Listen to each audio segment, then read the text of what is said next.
A verdade é, você está frio espiritualmente. Você está sofrendo de uma mornidão espiritual. Esse é um tema, é uma palavra que poucos gostariam de ouvir. Mas eu vou falar. Amém? Espera.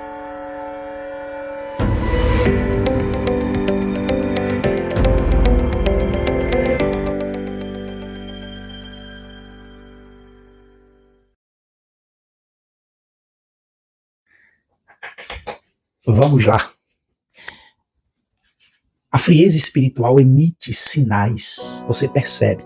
Tem uma passagem lá em Mateus capítulo 4, versículo 16 e 17, quando Jesus ele fala da parábola do semeador, ele diz assim: as que foram semeadas no solo pedregoso são as que ouvem a palavra, recebem com alegria.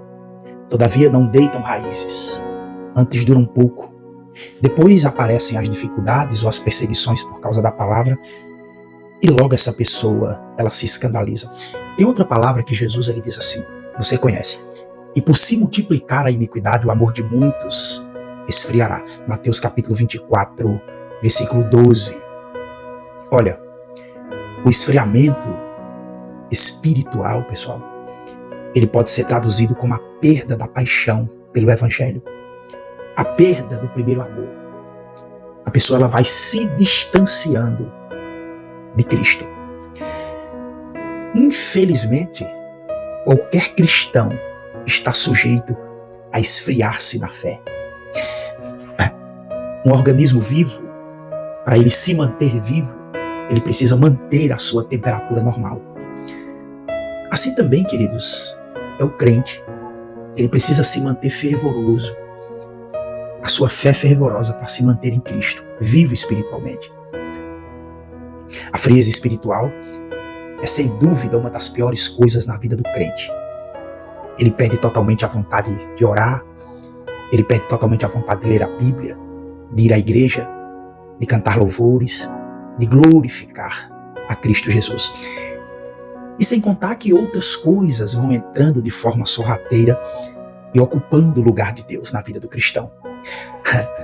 Aí vem aquela famosa expressão: isso não tem nada a ver. Quando você vê um cristão falando isso, queridos, é porque ele está frio espiritualmente.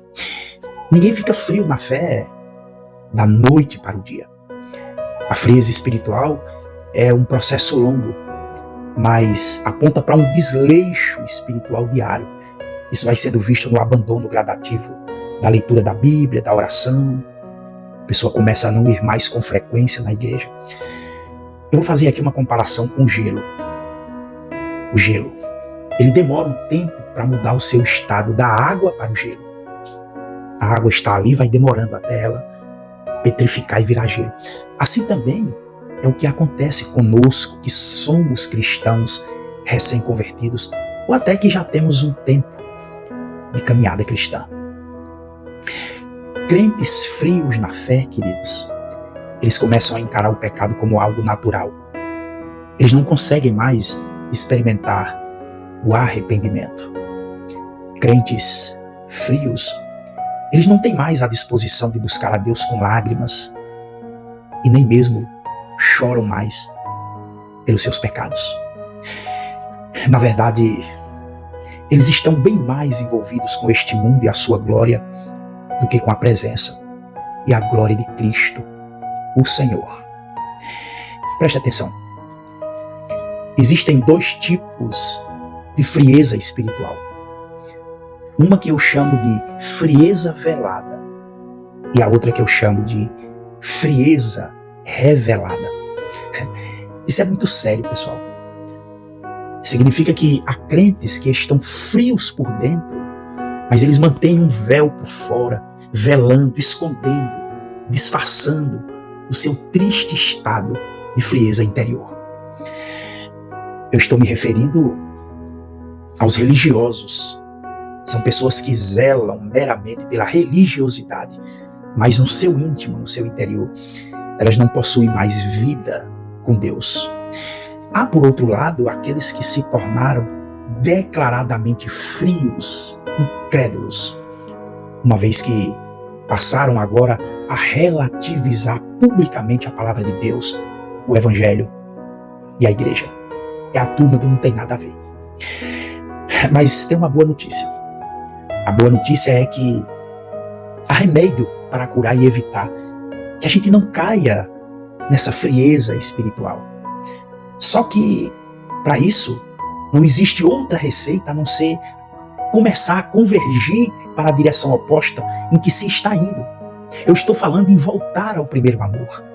Eu estou falando em se levantar do pó e da cinza, olhar novamente para Jesus, o único que pode revitalizar e reanimar o servo que está caído, o servo que está abatido.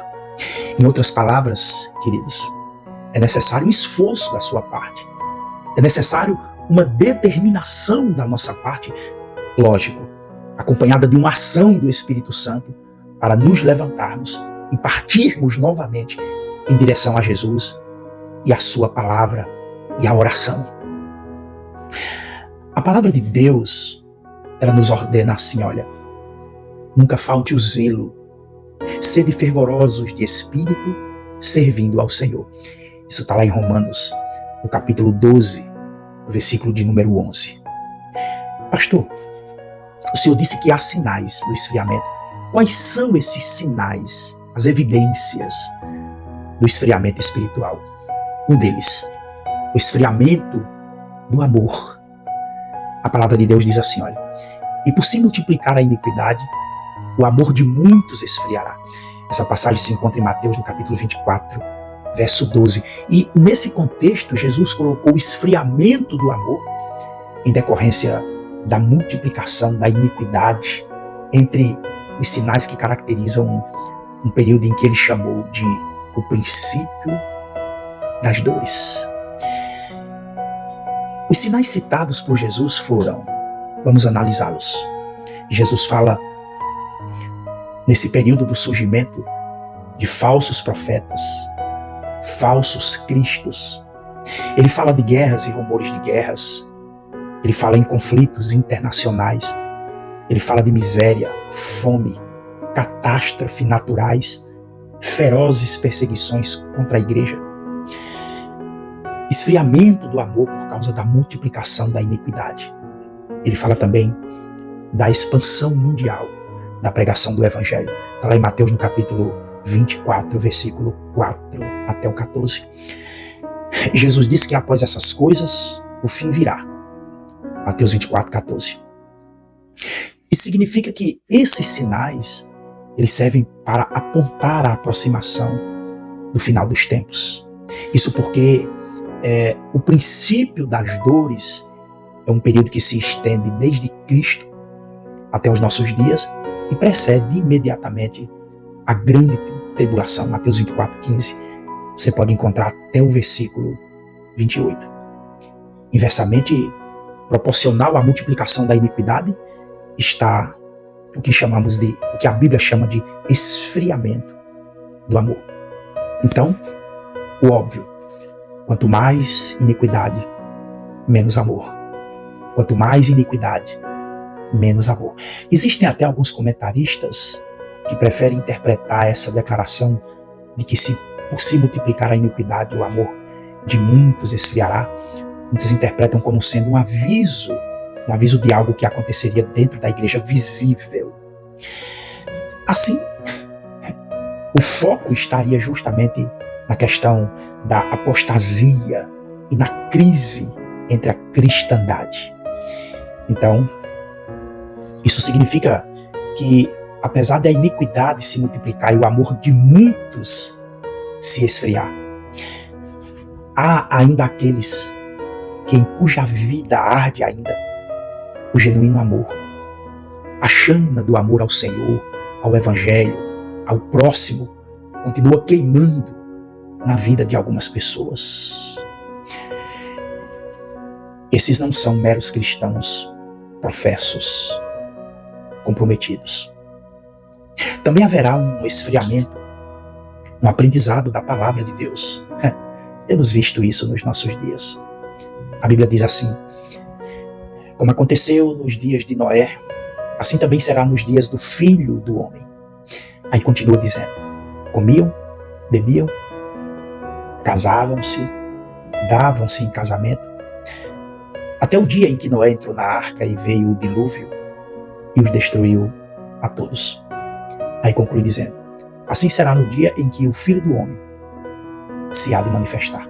Essa passagem encontra-se lá em Lucas, no capítulo 17, versículo 26, até o versículo de número 30. Conhecer a verdade, buscar o conhecimento, é a melhor receita contra os males que temos sentido. Mas não é qualquer conhecimento, é os ensinos verdadeiros, os ensinos celestiais. Eu estou falando do verdadeiro ensino de Deus. Eu vou fazer aqui uma outra comparação. Preste atenção. Os carros, eles vêm equipados com um tanque de combustível e um motor interno de combustão, precisamente acertado para converter a gasolina, ou o etanol, em movimento para o carro. Só, queridos, que até que o tanque esteja com combustível e seja dada a partida do motor, se isso não acontecer, o carro não passa de um peso morto. Ele não vai a lugar nenhum. Você quer ver uma coisa? Você já teve um carro que ficou sem combustível e precisou empurrá-lo? Agora imagine um carro sem combustível, um grupo de pessoas empurrando um carro em uma subida, transpirando, ali suando enquanto fazem gemidos com suas bocas, tentando manter aquele veículo se movimentando. Por que eu estou falando isso? Porque é assim que muitos cristãos estão vivendo hoje. Às vezes, temos a sensação que estamos atrás do carro, empurrando. Não apenas o membro da igreja, mas também o pastor, os presbíteros, os diáconos e muitos outros. Às vezes tentando fazer com que a vida cristã de alguém funcione. É como se empurrar um carro sem gasolina. Mas o problema é que não é de empurrão que essas pessoas, na verdade, elas estão necessitando. Na verdade, o que essas pessoas estão necessitando é ter combustível no tanque para quando virarem a chave e derem a partida no carro, ele seja capaz de se movimentar pelo próprio poder gerado pela combustão do combustível. Eu não sei se você está me compreendendo, mas entenda algo muito importante. O combustível é a palavra de Deus. Quando o cristão ele começa a entender o que significa ser um cristão pela palavra de Deus, meu amigo, isso faz toda a diferença. Nem vou dizer muita diferença, isso faz toda a diferença. Ainda há pregações confrontadoras, porém o problema são os corações que estão distantes. Tem uma passagem lá em Ezequiel 33, na versão da Bíblia King James, lá no versículo 31, que diz assim: o meu povo vem a ti como costuma fazer, se assenta para ouvir a tua pregação, mas não coloca a palavra em prática. Com a boca eles chegam a expressar louvor e devoção, mas o coração dessa gente dá mais importância ao lucro. Estão ávidos por ganhos injustos. Aí no verso 32 diz assim: para este povo o profeta se assemelha a um poeta ou cantor romântico que entoa cânticos de amor com bela voz e toca seu instrumento musical virtuosamente, porquanto eles ouvem as tuas palavras, mas de fato não as colocam em prática em suas próprias vidas. Aí no 33 diz: assim, quando tudo isso acontecer, e em verdade breve estará ocorrendo, todo esse povo compreenderá que um verdadeiro profeta de Deus esteve pregando entre eles. O profeta Ezequiel, ele profetiza sobre os julgamentos do Senhor para Jerusalém. E o profeta Ezequiel, ele explica porque a fome, a desolação, a guerra e as pestilências iriam varrer Israel da face da terra. O Senhor ordena a Ezequiel que proclame a iniquidade das nações que cerca Israel e profetize a sua destruição. Naqueles dias, nos dias de Ezequiel, o povo se assentava para ouvir a pregação, mas o povo não tinha interesse em aplicá-lo nas suas vidas, no dia a dia. O coração daquelas pessoas, na verdade, estava distante de Deus. Suas prioridades não eram buscar a direção de Deus para suas vidas. Seus corações, na verdade, estavam focados no lucro, estavam focados nos negócios, no sucesso material. Eles estavam distantes de Deus. Muitos até ouviam as pregações do profeta, mas como é que eles ouviam? Eles ouviam como se fossem canções bonitas, mensagens motivacionais, mas eles não colocavam no coração ou em prática. Infelizmente, muitos têm ouvido o evangelho dessa forma. Acham tudo lindo, que pregação maravilhosa, que louvor lindo, mas não querem comprometimento de verdade. Nós estamos vivenciando um cristianismo sem raiz. Vou repetir, Marcos capítulo 4, versículo 16 e 17. As sementes que foram semeadas em solo pedregoso são os que ouvem a palavra, recebem até com alegria. Todavia, faltou raiz, dura um pouco. E aí quando aparecem as dificuldades, as perseguições por causa da palavra, logo essa pessoa se escandaliza. O mais importante em uma árvore, querido, são suas raízes. As raízes, elas irão determinar a saúde da árvore em todos os seus anos de vida. Uma árvore com raízes profundas, olha, essa passa por muitas adversidades e isso não irá afetar sua saúde. Quantas são as pessoas que têm desistido de ser o que Deus sonhou para elas por não conseguirem passar por momentos ruins, por não suportarem as pressões, as tristezas, as perseguições? Eu sei que eu estou demorado, só que chegou a hora de você ter uma fé inabalável. Uma árvore despreparada, ela não dá frutos, ela precisa estar preparada. E olha, quanto mais profunda forem as nossas raízes, tendo base na Bíblia, mais nós poderemos resistir às provações, às dificuldades e outras secas que certamente surgirão em nosso caminho. Árvores maduras, saudáveis. Essas árvores, elas têm raízes que viajam em todas as direções em busca de água, em busca de nutrientes. Vamos lá em Jeremias capítulo 17, verso 8, veja o que ele diz sobre a necessidade de raízes para a saúde de uma árvore. Diz assim, ele será como uma árvore plantada junto às boas águas e que estende as suas raízes para o ribeiro. Uma árvore que não se afligirá quando chegar o calor, porque as suas folhas estão sempre viçosas.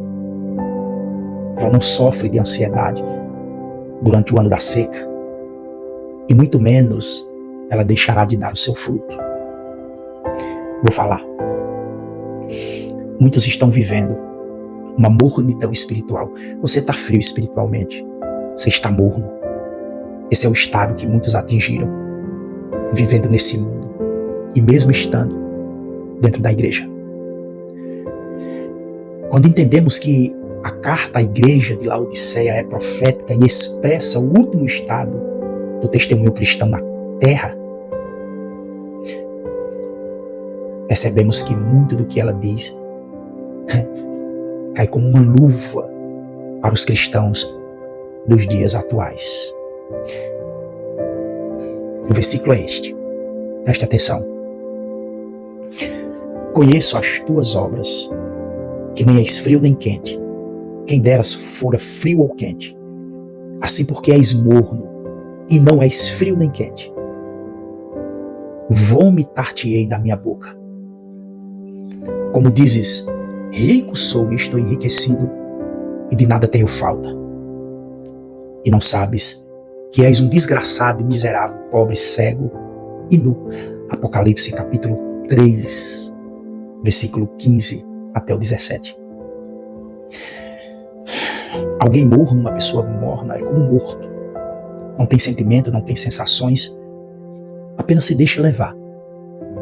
Essa pessoa teve sua mente cauterizada, que é o mesmo que dizer que está anestesiado contra qualquer tipo de paixão, na defesa da verdade. Olha que um casamento morno, ele se acaba porque desaparece a paixão, e aí tudo cai na mornidão. Mas eu não estou aqui falando de paixão carnal, de cunho sexual, porque referente a isso, a própria idade dará cabo de muitas das sensações do corpo. Mas eu falo daquela paixão que faz os olhos brilharem só de contemplar a pessoa amada, ou escutar o seu nome, ou ouvir a sua voz. O verdadeiro cristão é assim. Ele é apaixonado por Jesus. Pessoas mornas são pessoas sem opinião formada. São como meninos inconstantes, levados em roda por todo vento de doutrina, pelo engano dos homens. Com astúcia, enganam fraudulosamente. Está lá em Efésios, no capítulo 4, verso 14. E o pior, não é? Eles são alvo perfeito para uma admoestação como a que Elias fez aos filhos de Israel no passado. Elias disse assim: até quando? Até quando cocheareis entre dois pensamentos? Se o Senhor é Deus, seguiu. E se Baal, seguiu. Porém o povo nada lhe respondeu. Está lá em 1 Reis, no capítulo 18, no versículo de número 21. E você sabe por que o povo não respondeu? Porque não tinham opinião. Viviam na mornidão de agir conforme a direção do vento. O ecumenismo é o suprassumo da mornidão, porque evita os extremos para agradar a todos. Não sei se você já ouviu falar sobre isso. O ecumenismo tenta juntar as religiões de diferentes cores em uma massa só. Já brincou com aquelas massinhas de modelar coloridas quando criança? Aí você junta tudo, vai amassando, e às vezes de tanto juntar, de tanto amassar, de tanto misturar as cores, no final você tem uma bola cinza e feia. Essa massa genérica é a massa ecumênica, pois ela tenta encontrar pontos de acordo com base no mínimo denominador. É isso. Ela tenta encontrar base no mínimo denominador comum. E por fim vem as mudanças nas prioridades, quando uma pessoa está morna espiritualmente. Mateus 6, 24 ao 34 diz: buscai em primeiro lugar o reino de Deus e a sua justiça, e todas essas coisas vos serão dadas por acréscimo. Jesus ele ensina aqui que a nossa verdadeira prioridade é o reino. E aí ele promete que as demais necessidades certamente serão supridas. O problema é que muitos hoje querem as bênçãos, mas não há lugar em seus corações para o reino. Há muitas pessoas que vêm à igreja em busca de uma oração, na hora da necessidade, no momento da falta de um emprego, vêm à igreja nos momentos de enfermidade. Mas não há lugar em seus corações para um compromisso com o reino. Não há lugar nos corações de muitos para esse compromisso com o reino. Há pelo menos 3 atitudes que demonstram se há ou não um compromisso com o reino de Deus em nossos corações. Há compromisso com o reino quando temos compromisso com a igreja, quando temos compromisso com a obra de Deus que é realizada através da igreja. Tem gente que não tem compromisso nenhum com a igreja. Quem não tem compromisso com a igreja não tem compromisso com o reino. Eu estou falando de compromisso com os cultos, com as atividades realizadas pela igreja, com a evangelização da igreja, as visitas. Outro, há compromisso com o reino quando temos um compromisso com a palavra. Olha o que eu estou dizendo. O compromisso de Jesus com o reino ficou evidente em sua tentação ali no deserto, quando Jesus a todo momento ele dizia: está escrito. O que nós temos visto? Temos visto muitas pessoas querendo agir ou até fazer muitas coisas em nome de Deus, mas olha, nós só temos a autoridade de Deus quando nós agimos através de um compromisso com a sua palavra. Fora disso, meu amigo, o que surgem são inúmeras heresias e modismos que cedo passam. Eu vou concluir dizendo: vença a frieza espiritual. Isso é uma questão de esforço, de decisão. E lógico, com a ajuda do Espírito Santo, com certeza você irá melhorando, se aquecendo, e você voltará a ficar radiante, avivado, motivado, cheio do Espírito Santo. A ação soberana de Deus em nossa vida não anula a nossa responsabilidade de buscá-lo e prosseguir em conhecê-lo. Resumindo, se você decidir andar com o Senhor Jesus e decidir absolutamente conhecê-lo cada vez mais, todos os dias, você jamais esfriará na fé, pois Jesus é a única fonte inesgotável de sabedoria e de conhecimento. Ele é a água da vida, o pão vivo que desceu do céu, a nossa luz, o caminho, a verdade e a vida. Olha, nenhum desses passos que dei aqui, ele vai te levar a sair da frieza espiritual se você apenas ouvir estas palavras.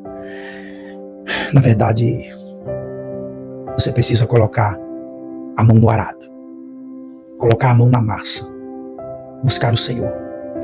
Achegue-se a Deus e Ele se achegará a você. Entregue todos os dias os seus caminhos e a sua vida ao Senhor. Confia nele e o mais Ele fará. Saúde e paz, em nome de Jesus.